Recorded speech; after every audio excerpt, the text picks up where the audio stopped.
마이크로소프트에 대해서는 언급할 자격이 있다고 생각하니까요. 마이크로소프트는 여러 개의 서브 디비전들이, 조직들이 있는데 서로가 서로에게 총을 겨누고 있는 그림이 있었습니다. 그게 바로 예전의 마이크로소프트입니다. 냉정히 생각해보면 그렇습니다. 마이크로소프트라는 거대한 우산을 하나 쓰고 있긴 하지만 서로 뒤엉켜 있고 서로 경쟁하는 우산 살로 이루어진, 이게 하나의 회사가 맞는가 싶을 정도로 서로 협력하지 못하는 조직이었다는 거죠. 바로 이런 것들이 과거의 마이크로소프트였습니다. 새 마이크로소프트의 정체성이 뭐냐, 이걸 해결하자는 것이겠죠. 그래서 첫 번째 마이크로소프트의 미션부터 바꾸었습니다. 이건 가장 최근에 6월 10일인가요? 나온 지 얼마 안 됐습니다. 그죠? 1년마다 한 번씩 뭘 자꾸 새로운 걸 내놓는데 제가 생각하기에는 점차 나은 쪽으로 진보해 가고 있다고 믿습니다. 우리 회사가 사명을 어떻게 표현했냐 하면, 이 플래닛, 이 혹성, 이 우리말로 혹성이라고 번역하니까 참 이상하네요. 그죠? 이 지구에 살아있는 모든 사람들과 조직들이 더 많은 일을 이룰 수 있도록 역량을 강화하는 것이 목표다. 저는 뭐 이렇게 어렵게 용어를 써놨지만 핵심적인 용어가 두 가지로 나누어질 수 있다고 봅니다. Empower to achieve, 뭐 사람들에게 더 많은 일을 할 수 있도록 역량을 강화하는 데 목표를 두겠다. 앞에서 한 이야기의 연장선상입니다. 사람들에게 더 많은 시간을 돌려주겠다는 뜻입니다. 오늘날 진정한 기술자원이 사람들의 시간이기 때문에 더 많은 시간을 돌려주는 것 이상의 봉사가 어디 있겠습니까? 그죠? 그런데 마이크로소프트의 또 하나 정체성이 여기에 보이는데 그게 뭐냐? 바로 every person and every organization. 이 말은 마이크로소프트의 정체성에 매우 중요한 두 가지 용어입니다. 마이크로소프트는 개인, 일반 소비자만 신경 쓰는 회사가 아니라 조직과 일반 소비자를 동시에 신경 쓰는 회사입니다. 흔히 디지털 워크 앤 라이프라는 표현을 많이 썼죠. 그죠? 워크라는 말이 조직에 해당하는 이야기고 라이프라는 게 개인에 해당하는 이야기 아니겠습니까? 마이크로소프트는 개인의 삶에만 관심을 가진 회사도 아니고 조직에만 관심을 가진 회사도 아닙니다. 이 둘을 어떻게 함께 고려하는가, 기술을 내놓더라도 이 둘이 중요하다고 하는 이야기죠. 제가 오늘 아침에 교통방송을 들으면서 출근했는데 거기에서 무슨 책 하나를 소개해 주는데 운전 중이라서 책 제목도 저자도 결국 잊어버리고 말았습니다. 아마 재방송을 통해서 찾아내야 될 것 같은데요. 그 책의 핵심이 뭐냐 하면 공간이라는 주제를 이용해서 어떤 조직이 더 많은 생산성을 달성하는 조직의 특징이 뭔가, 열심히 일만 시킨 조직이 아니라 가족들과 더 많은 축구 시합을 볼 수 있도록 배려해준 조직이 생산성이 더 높다는 통계가 나왔다는 겁니다. 이건 우리가 일과 일상이라는 것이 더 이상 구분할 수 없는 세상에서 살고 있다는 걸 뜻하고 있는 거죠. 마이크로소프트의 견해도 이와 같습니다. 마이크로소프트는 일은 일이고 일상은 일상이다, 이렇게 나누어서 생각하는 회사가 아닙니다. 일상에서 사용하던 기기로 어떻게 업무에서도 사용할 수 있고, 업무 시간과 일상이라는 것이 각 분야에서 최상의 결과를 낼 수 있도록, 최대의 생산성을 낼 수 있도록, 달리 말하면 일상은 일상대로 최대한 즐겁고 풍요롭고 일은 일대로 더욱더 효율적으로 할 수 있는 이런 세상을 꿈꾼다는 걸 말하고 있는 거죠. 여기에서 마이크로소프트 기술의 대상은 개인과 조직에 공히 적용되는 걸 목표로 하고 있다. 그래서 이 미션을 잘 해석해보면 크게 두 가지입니다. 더 많은 것들을 이룰 수 있도록 역량을 강화하는데 그 대상이 일반 개인과 조직에 함께 고려 대상이 된다는 걸 말하고 있다는 거죠.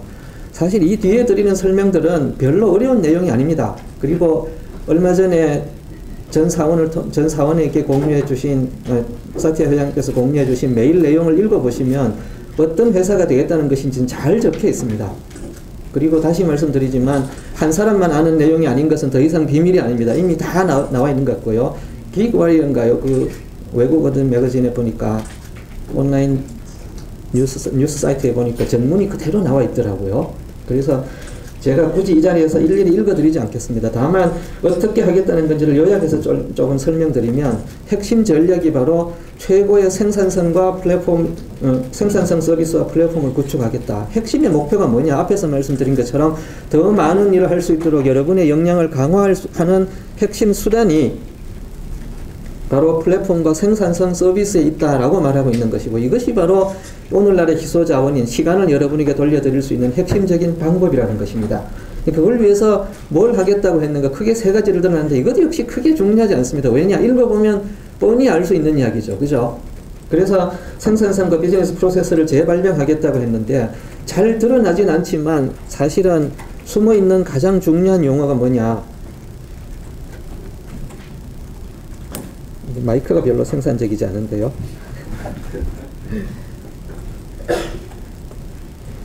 숨어있는 가장 중요한 용어가 뭐냐? 바로 제가 일부러 색상까지 입혀서 표현한 experience라는 이 용어입니다. 사티아 회장님 메일을 잘 읽어보면 experience라는 단어가 여러 군데 나옵니다. 사실 제목에 experience라고 딱 따로 뽑아놓지 않아서 그렇지 이 회장님의 전체적인 말씀의 기조가 뭐냐? 바로 experience의 가장 큰 목표가 있다는 걸 알 수 있습니다. 근데 여기서 말하는 경험이라는 게 뭐냐? 예전에는 유저 인터페이스라는 용어를 확장해서 유저 익스피리언스라는 용어를 많이 쓰다 보니까 그냥 인터페이스의 확장판인가 보다라고 오해하시기 쉬운데 그런 뜻이 아닙니다. 우리가 업무를 할 때 경험을 가장 결정하는 게 뭐냐? 여기서 되던 것이 딴 데 가니까 안 된다거나 이것이 바로 정보의 끊김이죠. 업무의 끊김이죠. 어떻게 끊김없이 활용할 수 있는 뭔가 업무가 계속 연결될 수 있는가 하는 것이 경험을 결정하는 첫 번째 요소이고, 두 번째는 끊김의 주요 요인 중에 하나가 바로 다양성입니다. 환경이 다양하고 기기가 다양하다 보니까 업무가 끊어질 수밖에 없는 거죠. 출근할 때 왜 다양한 종류의 디바이스를 함께 들고 오느냐? 이 일을 할 때는 이 디바이스, 저 일을 할 때는 저 디바이스 아니면 뭔가 끊김이 발생하니까 그런 거죠. 이런 끊김들을 어떻게 없애줄 수 있는가? 이 모든 것들을 결정하는 핵심적인 용어가 바로 experience입니다. 심지어 마이크로소프트는 모빌리티에 대한 용어도 기기가 모빌리티가 있다는 것에 목표를 두지 않습니다. 아니 기기라는 거야 무겁든 가볍든 힘센 사람이 짊어지고 다녀도 모빌리티는 있는 거죠. 모빌리티를 그런 식으로 해석하고 있는 게 아닙니다. 그것보다는 모빌리티의 핵심적인 문제가 바로 다양성에 있다고 했죠. 그죠? 제가 아주 재밌는 사례를 보여드리면 평소에 이렇게 들고 다니지는 않습니다만 일단 마지막에 뭐 하나를 설명드리려고 제 핸드셋을 4종류나 들고 왔습니다. 이 4종류에는 제가 회사 업무를 수행하기 위한 각종 서비스들이 필요에 따라 어느 정도까지는 다 들어있습니다. 문제는 제가 어떤 날에는 이 디바이스를 들고 다니지만 어떤 날에는 다른 디바이스를 들고 나갈 수도 있고 실제로 그렇습니다. 그런데 제가 이렇게 할 수 있는 이유가 무엇이겠습니까? 바로 끊김없는 경험이 존재하기 때문입니다. 여기서 작업하던 일을 이 디바이스에서 볼 수 있고 이 디바이스에서 작업하던 일을 PC에서도 볼 수 있고 필요하다면 클라우드를 통해서 전부 동기화할 수도 있다는 말이죠. 앞에서 모바일 퍼스트, 클라우드 퍼스트를 설명할 때 왜 마이크로소프트가 모빌리티나 클라우드 중에 어느 하나에만 크게 강조하지 않고 둘을 함께 고민했는가? 그 이유가 진정한 모빌리티는 클라우드에 도움이 있어야 끊김없는 경험이 존재한다. 이 이야기를 하고 있는 것입니다. 그래서 경험이라는 말이 꼭 여기에 한정되는 용어는 아니지만 사티아 회장님께서 하시는 말씀 중에 핵심에 생산성의 핵심에 익스피리언스, 경험이 있다는 말씀은 눈여겨보실 만합니다. 자, 그래서 생산성과 비즈니스 프로세스를 재발명한다는 말은 어떻게 끊김없이 디바이스의 다양성, 장소의 다양성, 시간의 다양성을 극복하고 끊김없이 일을 계속하게 도와주는가, 이것이 바로 첫 번째 이야기가 하고 있는 말이고요. 그걸 뒷받침하는 플랫폼적인 핵심이 무엇이냐, 바로 클라우드라는 것이죠. 마이크로소프트가 클라우드에 이렇게 열심히 투자하고 미래의 클라우드가 있다고 보는 이유가 뭐냐, 결국은 진정한 모빌리티는 클라우드의 뒷받침을 통해서 이루어진다는 걸 믿기 때문이라는 것이고요. 세 번째, 더 많은 개인 컴퓨팅. 벌써 우리가 그 개인 컴퓨팅의 시대에 또 진입했다고 말하고 있지만 이런 다양성은 더욱더 가속화될 거라고 생각합니다.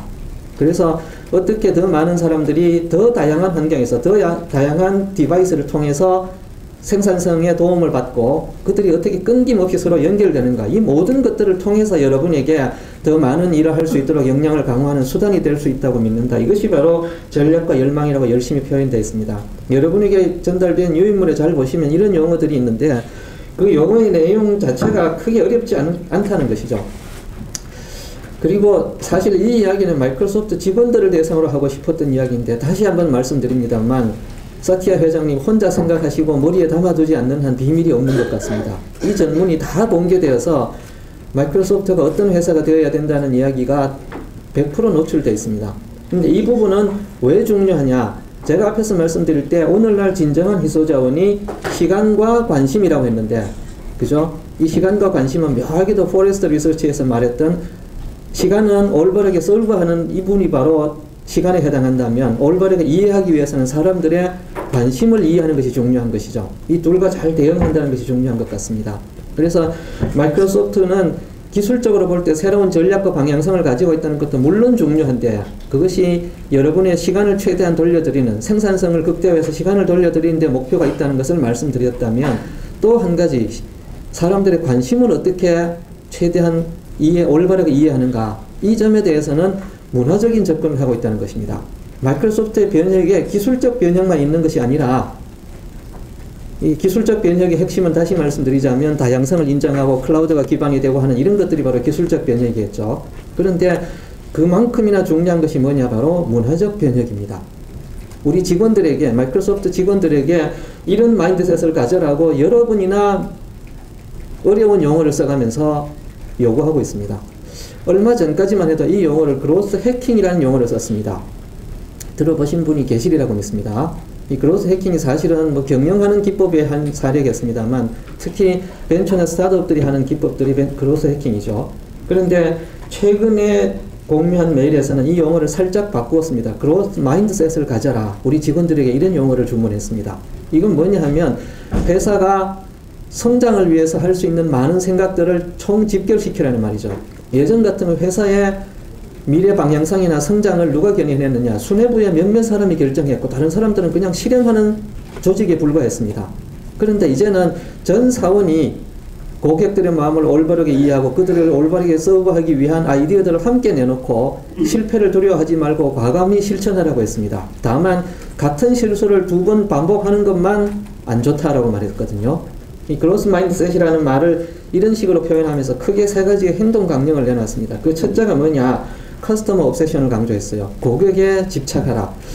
제가 이 말을 달리 번역할 용어가 없어서 그냥 영어로 썼습니다. 다른 슬라이드는 그래도 한글을 많이 썼는데 여기는 남겨놨죠. 그죠? 집착이란 이 용어가 얼마나 나쁜 용어입니까? 그런데 여기서 말하는 고객 집착은 그런 나쁜 용어가 아닙니다. 마이크로소프트의 과거 마이크로소프트와 오늘날 변화될 마이크로소프트를 비교해보면 이 말의 의미는 아주 쉽거든요. 과거에는 피처 포커스드 회사였습니다. 기능 중심의 회사였죠. 고객들이 원하건 원하지 않건 우리가 이걸 원해라는 식으로 생각했습니다. 새로운 기능을 설계하는 것도 마이크로소프트이고 그것을 구현하는 것도 마이크로소프트이고 고객들에게 이렇게 좋은 것이 나오니까 마음의 준비를 하세요라고 나중에 열심히 마케팅 플랜을 가동하는 것이 베타 버전 나오면서부터 동작시켰죠. 그죠? 그런 회사가 더 이상 되어서는 안 된다는 말을 하고 있는 것입니다. 고객들이 진정 무엇을 원하는지를 올바르게 깨달으라는 거죠. 깨닫는 방법에 대해서는 여러 가지가 있겠습니다만 그렇게 깊은 이야기를 제가 드릴 만한 환경은 아닌 것 같습니다. 어쨌든 잘 따져보시면 고객 집착이란 말에 대응되는 것이 피처 포커스 또는 기술 우선의 회사에서 고객 우선의 회사로 바꾸어라. 고객이 원하는 것을 제공하는 것이 최고의 기술이다. 이 말을 하고 있는 것입니다. 두 번째, 다이버스 앤 인클루시브란 이 용어도 참 인상적인 용어입니다. 바로 얼마 직전까지만 해도 마이크로소프트가 최고의 가치로 내세우는 게 뭐냐 하면 우리말로 옮기자면 통합된 혁신이라는 용어를 썼습니다. Integrated Innovation이라는 용어를 많이 썼거든요. 통합된 혁신은 달리 말하면 마이크로소프트 기술을 한 번만 채택하십시오. 그럼 이 안에 필요한 게 다 있습니다. 이 말입니다. 달리 말하자면 경쟁 기술에는 눈을 돌릴 필요도 없고 그 기술을 쓰는 당신은 열등한 소비자입니다. 이런 말과 비슷하게 들리는 거죠. 물론 그런 뜻으로 말했겠습니까만 그죠? 듣는 사람은 충분히 그렇게 들을 수 있는 말입니다. 그래서 마이크로소프트의 일부 기술이 좋아도 선뜻 왜 마이크로소프트 기술을 채택하지 못하는가? 저기에 한번 발목 잘못 들여놓으면 빠져나오지 못한다는 겁니다. 다른 경쟁 기술과는 통합도 잘 안 되고 빠져나갈 수도 없고 이런 기술에 누가 함부로 투자를 하겠습니까? 그런데 그런 회사였습니다. 굉장히 말해서 볼 때. 왜냐? 몇 년 전까지만 해도 제가 주로 고객들에게 소개하는 마이크로소프트의 기술적인 주요 멘토라, 제가 이 멘토라고 밖에 말할 수 없는데요. 그죠? 주문이죠. 그냥 주술 주문이죠. 멘토라가 바로 통합된 혁신이었거든요. 그런데 드디어 마이크로소프트가 변하기 시작했습니다. 어떻게 변하느냐? 세상이 다양하다는 걸 인정하고 첫째, 인정하는 것으로 그치지 않고 그것들을 어떻게 더욱더 고객들에게 도움이 되도록 뭔가를 제공할 것인가에 관심을 두라는 뜻입니다. 그게 바로 인클루시브 하다는 말이죠. 그들을 세상에는 안드로이드도 있고 아이폰도 있고 다 있어 라고 이해하는 것으로 끝나는 것이 아니라는 겁니다. 그 사람들에게도 더 많은 생산성을 위해서 더 많은 시간을 돌려줄 수 있도록 노력하라는 겁니다. 그들도 우리의 고객이라는 겁니다. 우리의 기반 기술을 채택하지 않았다고 적이 아니라 그 기술을 채택하는 사람에게도 더 높은 생산성을 가지도록 시간을 돌려주도록 노력하라. 이것이 바로 마이크로소프트의 현재 정체성입니다. 저는 여러분에게 한 가지 재미있는 권고를 드리고 싶은데요. 그 안드로이드 폰을 많이 쓰시죠. 한국 환경에서는 아무래도. 그 폰에 가보시면 마이크로소프트가 제공한 굉장히 생산성에 도움이 되는 앱들이 많이 있습니다. 한 예를 들자면 저는 캘린더 앱들 안드로이드 폰에서 캘린더 앱 어떤 걸 쓸까 참 많이 고민했습니다만 유료 버전부터 시작해서 수십 가지를 테스트해 봤는데 결론은 마이크로소프트에서 최근에 공개한 선라이즈 캘린더라는 걸 쓰게 됐습니다. 물론 이것도 어딘가에서 인수한 회사인 건 압니다만 어떤 기술이 고객에게 진정 필요하다면 마이크로소프트와의 연합을 통해서 더 생산성에 도움이 되는 방법이 있다면 그 유저가 안드로이드를 쓰든 iOS를 쓰든 관계없이 솔브하겠다는 겁니다. 그리고 이런 앱들을 잘 찾아보시면 저는 예전에는 이런 앱이 한두 개밖에 없는 것이 참 슬펐습니다만 요즘은 오늘도 제가 제 발표 자료를 좀 전에 안드로이드 폰에서 슬라이드 쇼 모드로 열심히 혹시나 오류가 없는가 마지막 점검하고 있었는데 이제는 이런 종류의 앱이 예전에 마이크로소프트 같으면 못하러 경쟁 플랫폼에 마이크로소프트 오피스를 제공하겠습니까? 그러지 않는 것이 이익이라고 생각하던 회사이고 당연히 그러지 않던 회사였습니다. 이제는 그렇게 하는 회사로 바뀌었습니다. 왜냐? 이것이 바로 기업 사명이고 올바르게 서브하는 방법이라고 믿기 때문이라는 거죠. 그럼 그런 식으로 해가지고 마이크로소프트의 다른 이코시스템이 붕괴하지 않는가? 그렇지 않습니다. 고객들이 진정 원하는 더 나은 플랫폼이나 더 나은 서비스를 개발하려고 계속해서 투자를 할 것이기 때문에 선의의 경쟁을 통해서 더 나은 세상을 만드는 데 일조할 수 있는 기회는 얼마든지 있다는 거죠. 즉 마이크로소프트 입장에서 보자면 남과 다르고 나만 혼자서 무언가를 하겠다는 이 세상에서 다양하고 많은 사람들을 포용하는 방식으로 비즈니스를 바꾸어라. 그 결과가 우리가 보고 있는 다양한 디바이스에서 마이크로소프트 서비스를 쓸 수 있는 환경이 되었다는 거죠. 그리고 세 번째로 원 마이크로소프트를 강조했습니다. 이건 제가 앞에서 마이크로소프트의 조직이 과거에 어떠했는가를 말씀드렸죠. 그죠? 서로 경쟁하는 여러 조직이 총을 겨누고 있던 것과 같은 이런 형태의 마이크로소프트였다 보니까 좋은 디시전이 있더라도 서로 합의가 되지 않는 거죠. 분명히 전체적으로 보면 좋은 의사결정이 될 것 같은데 경쟁하는 서로 다른 조직 입장에서 보면 자기 조직에게 도움이 안 되면 찬성하지 않는 이런 분위기 속에서는 혁신의 속도가 빠를 수가 없었던 것입니다. 이 문제들을 원 마이크로소프트라는 개념으로 풀자고 했습니다. 물론 이 용어는 오랫동안 쓰여왔습니다만 이 시대만큼이나 이 용어가 절실하게 다가온 적은 없었던 것 같습니다. 그래서 사티아 회장님이 왜 이렇게 하자고 했는가? 그 결론이 이겁니다. 더욱 기민하고 더욱 민감하게 반응하는 조직. 누구에게 반응하느냐? 바로 고객에게 반응하는 조직으로 바꾸어라. 우리가 더 나은 기능을 제공하는 것이 올바르게 고객을 서브하는 것이 아니라는 겁니다. 고객이 원하는 기능을 제공하는 것이 최고의 기능이라는 거죠. 이런 마이크로소프트가 되기 위해서 노력을 하고 있다는 증거는 곳곳에 있습니다만 제가 한 가지만 사례를 통해 보여드리겠습니다. 윈도우즈 10에 대해서 요즘도 여러분께서 관심 많이 가져주시고 수도 없이 많은 기사를 만들어 주시는 것에 진심으로 감사드립니다. 그런데 거의 대부분의 기사가 제가 보기에는 무슨 기능이 나오면 이 기능이 어떻게 될까, 그것이 뭘까, 과거와는 어떻게 다른가 이 위주로 설명이 나오는데 그건 제가 생각하기에 과거의 마이크로소프트와 생각이 같은 기사들입니다. 물론 그것이 중요하지 않다는 것이 아닙니다. 그러나 실제 테리 마이얼슨이 윈도우즈 10을 설명하면서 5가지의 핵심 키워드를 뽑아냈는데 여기에 제가 다 요약해놨죠. 그죠? 첫 번째 뭘 강조했느냐? More Personal Computing 시대. 더 이상 이제는 윈도우즈 10이 PC를 위한 운영체제가 아닌 다양성을 위주로 하는 세상을 위한 플랫폼이라는 것을 강조하고 출발했습니다. 이런 용어를 더 많이 강조해달라는 것입니다. 왜냐? 이게 바로 마이크로소프트의 미션이나 현재의 전략이나 현재의 앰비션들을 가장 잘 설명하는 핵심 용어이지 예전에 비해서 이런 기능이 더 들어갔어요. 이 좋은 기능 안 쓰면 당신은 뭔가 잘 모르는 소비자군요. 이렇게 설명하고 있는 게 아닙니다. 첫 번째 강조하고 있는 것이 다양성의 시대를 위한 새로운 플랫폼이다. 그래서 시대 자체를 볼 때 An Era of More Personal Computing 이 용어부터 쓰고 있죠. 그죠? 그래서 두 번째 강조한 게 뭐냐? Incredible Experience. 제가 앞에서 Experience가 사티아 회장님이 말씀하신 것에 늘 녹아 들어있다 했죠. 전문을 읽어보시면 Experience라는 단어가 곳곳에 나옵니다. 그걸 Experience라고 하나 영어로 뽑아놓지 않았을 뿐입니다.